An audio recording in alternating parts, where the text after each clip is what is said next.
Antes de que existieran los libros, ya existía la necesidad de explicar el mundo. Antes de la ciencia, antes de los mapas, antes de entender de verdad qué era el cielo, la tierra o la vida, la humanidad ya se estaba haciendo la misma pregunta. ¿De dónde salió todo esto? Esa pregunta aparece en todas partes, en pueblos que vivieron separados por océanos, en culturas que nunca se conocieron, en civilizaciones que existieron miles de años antes que nosotros. Y aún así, muchas de ellas contaron historias parecidas, historias de dioses, historias de creación, historias de caos, historias de seres poderosos que aparecen antes que la humanidad, historias de mundos que al principio no se parecen en nada a lo que conocemos hoy. Entonces la pregunta no es solo qué decían esos relatos, la pregunta es otra. ¿Por qué tantas culturas terminaron creando una historia sobre el origen del mundo? Eso es lo que vamos a analizar en este video, porque este tema va mucho más allá de los mitos antiguos, va de algo más grande, de cómo el ser humano trató de entender lo que no entendía, de cómo convirtió el miedo en relato y de cómo buscó respuestas a lo que no comprendía o recordaba.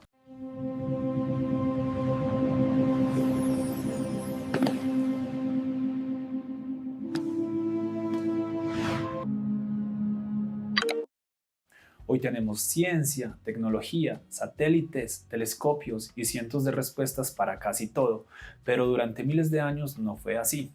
La gente levantaba la vista al cielo y no sabía qué estaba viendo. Miraba la lluvia y no sabía de dónde venía. Miraba la muerte y tampoco sabía qué pasaba después. Y cuando no hay respuestas claras, el ser humano hace lo que siempre ha hecho. Inventa una forma de explicarse el mundo.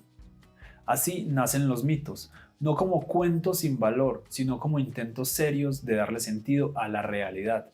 Un mito de creación es una historia que explica cómo apareció la humanidad o cómo se formó el mundo como lo conocemos hoy. En algunos relatos todo comienza con oscuridad, en otros con agua, en otros con caos, en otros con un dios, varios dioses o un ser poderoso que pone cada cosa en su lugar. Pero aunque cambien los nombres y cambien los símbolos, casi siempre hay una misma idea de fondo. Primero había caos y luego algo o alguien puso todo en orden. Y eso es lo que vuelve tan interesante estos relatos.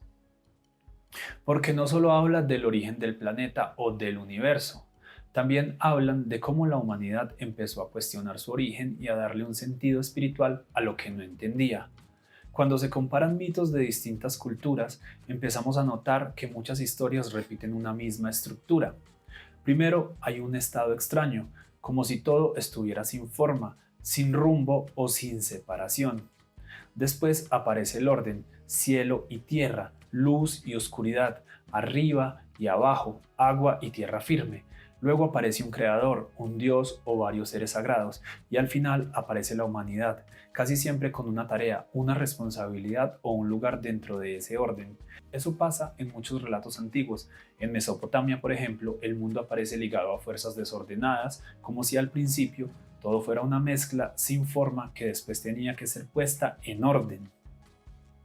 Allí la creación no se siente como algo tranquilo, sino como un proceso donde primero reina el caos y luego aparece una estructura que organiza todo.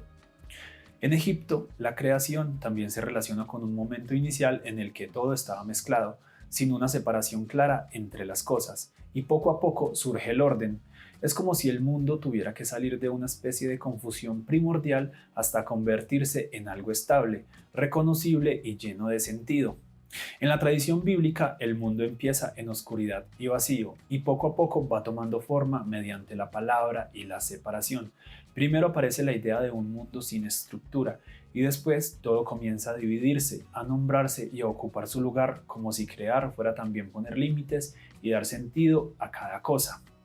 En Mesoamérica, varios pueblos hablaron de diferentes intentos de creación, como si el mundo hubiera pasado por varias versiones antes de llegar al ser humano actual. En esos relatos, la creación no es un solo momento cerrado, sino un proceso más complejo, lleno de pruebas, cambios y formas distintas de entender cómo llegamos hasta aquí. Y en muchas otras culturas pasa algo parecido. Por eso, estos relatos no son simples historias antiguas, sino una muestra de cómo las primeras culturas intentaron explicar el mundo, la vida y su propio lugar dentro de todo eso.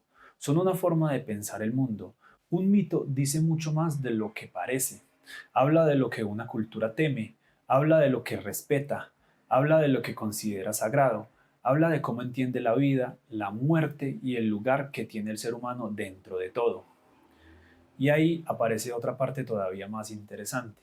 En muchos relatos, los dioses no solo crean, también enseñan. Enseñan a sembrar, enseñan a construir, enseñan a vivir en comunidad, enseñan a mirar el cielo, enseñan a contar con el tiempo, enseñan reglas, enseñan orden. En realidad, no solo son seres lejanos que aparecen al principio de todo, son también maestros. En algunos mitos incluso son los que le muestran a la humanidad cómo convertirse en civilización. Y eso ya nos lleva a una idea más grande. Tal vez estos relatos no existieron solo para explicar cómo comenzó todo, tal vez existen para explicar cómo debe vivir la humanidad dentro de él, porque detrás de cada mito hay una lección, hay una visión del orden, hay una forma de entender el poder, hay una respuesta frente al caos. Por eso tantas culturas hablaron de seres que no solo crean, sino que también traen conocimiento, seres que enseñan, seres que organizan, seres que representan el momento en que la humanidad deja atrás una forma de vida más primitiva y empieza a organizarse, aprender y vivir de una manera más civilizada. Y aquí viene una de las cosas más llamativas de todas: el agua, la oscuridad, el cielo, la montaña, la voz creadora, el fuego, los símbolos sagrados, el árbol de la vida, el paso del caos al orden. Eso no significa necesariamente que todos copiaron una misma historia, pero sí muestra algo importante, que la mente humana en lugares distintos y épocas distintas se enfrentó a preguntas parecidas y usó imágenes parecidas para responderlas. Y eso abre otra posibilidad, que quizás ciertos relatos no nacieron por separado, sino que compartieron una misma raíz de conocimiento. Al final, todos hemos sentido el peso de lo desconocido. Todos hemos mirado el cielo y nos hemos preguntado cosas. Todos hemos sentido miedo frente a lo incierto, el caos o el silencio. Y cuando algo no se puede explicar, la mente busca darle sentido con una historia. Tal vez esa sea la clave de todo. No estamos viendo simples cuentos antiguos, estamos viendo cómo la humanidad retrató el mundo en cuevas y relatos para que perdurara en el tiempo. Estamos viendo cómo los primeros pueblos trataron de ordenar el mundo con símbolos, con palabras y con relatos, y por eso estos mitos siguen tan vivos. Aunque hayan pasado miles de años, todavía nos hablan de algo profundamente humano: la necesidad de entender, explicar y no perderse cuando no hay respuestas. Ahora vale la pena detenerse un momento en algo importante. Los mitos no solo explican el origen del mundo, también ayudan a entender cómo cada pueblo veía su propia realidad. No es lo mismo un mito que nace en una civilización agrícola que uno que nace en un pueblo del desierto. No es lo mismo un relato que surge en una cultura de grandes ríos que uno que nace en un territorio de montañas o selvas. Cada lugar deja su huella. Por eso el agua aparece tanto en unas tradiciones. Por eso el fuego tiene tanta fuerza en otras. Por eso la oscuridad, la tierra firme, el cielo, la montaña o el árbol se vuelven símbolos tan potentes.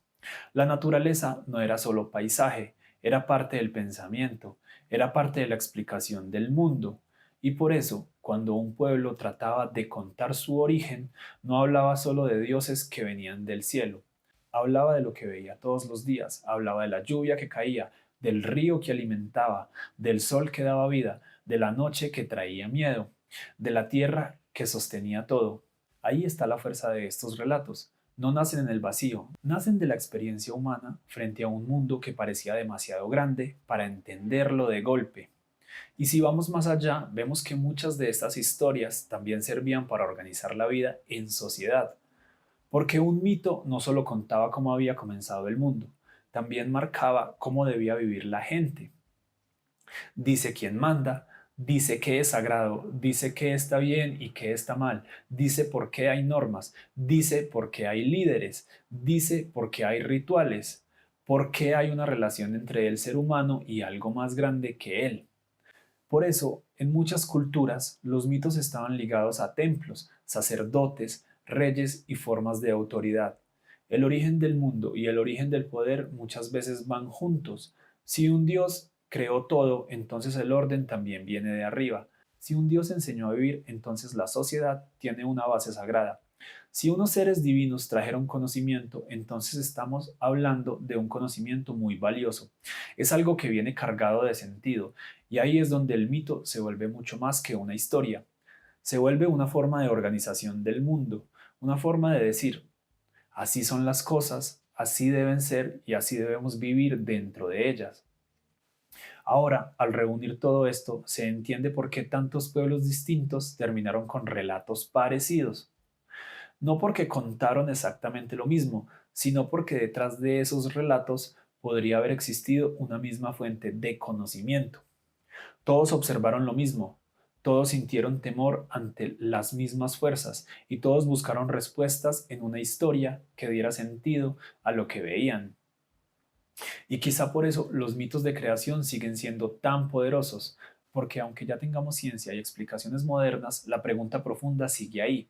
Queremos entender por qué nuestros antepasados contaron esas historias, para explicar de dónde venimos, por qué existe el mundo y qué hay detrás de todo esto. Eso no cambió, solo cambiaron las palabras, por eso los mitos no son reliquias olvidadas, son un espejo de lo que siempre ha inquietado al ser humano. Nos muestran cómo pensaba la humanidad cuando todavía no tenía respuestas técnicas, pero sí tenía imaginación, miedo, intuición y necesidad de sentido. Nos muestran también algo incómodo, que antes de construir ciencia, primero construimos creencias. Antes de escribir historias, primero contamos relatos. Antes de levantar ciudades, primero levantamos ideas sobre cómo debía ser el mundo. Y esas ideas siguen vivas de muchas formas.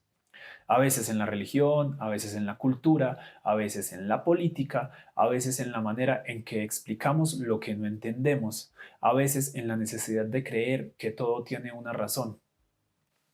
Por eso, este tema no está lejos de nosotros, está más cerca de lo que parece, porque cada vez que una persona se pregunta de dónde viene, qué hace aquí o por qué existe el mal, vuelve a tocar la misma puerta que tocaron los primeros seres humanos. La puerta del mito, la puerta de la explicación, la puerta del orden, la puerta del relato, y ahí es donde empieza el verdadero abismo de historia. En ese punto donde el ser humano dejó de mirar el vacío y empezó a llenarlo con sentido. Quizá los mitos de creación no nacieron solo para explicar el mundo, quizá nacieron porque el ser humano no soporta vivir sin respuestas. Y tal vez esa sea la gran lección de todo esto, que para entender lo que no comprendía, convirtió en dioses a las fuerzas que venían del cielo. Antes de saber, primero tuvimos que imaginar. Antes de entender, primero tuvimos que contar una historia. Quizá en los primeros tiempos, antes del lenguaje, el ser humano ya había dado forma mítica a la pregunta por su origen. Y si uno lo piensa bien, ahí está la raíz de todo. No solo de los mitos, también de la cultura, de la religión, de la memoria y de la forma en que la humanidad se cuenta a sí misma. Los mitos de creación no son solo historias antiguas, son una forma de mirar el ser humano cuando todavía estaba tratando de entender su lugar en el universo. Son la puerta de que desde el principio no solo quisimos vivir, también quisimos explicar por qué vivíamos. Y esa necesidad hasta hoy sigue intacta. Y si en estos mitos no solo hubiera imaginación, sino también una memoria antigua de la creación. Si quieres seguir explorando estos misterios, cuéntame en los comentarios cuál es tu mito de la creación favorito y sígueme para no perderte ningún contenido de Abismo de Historia.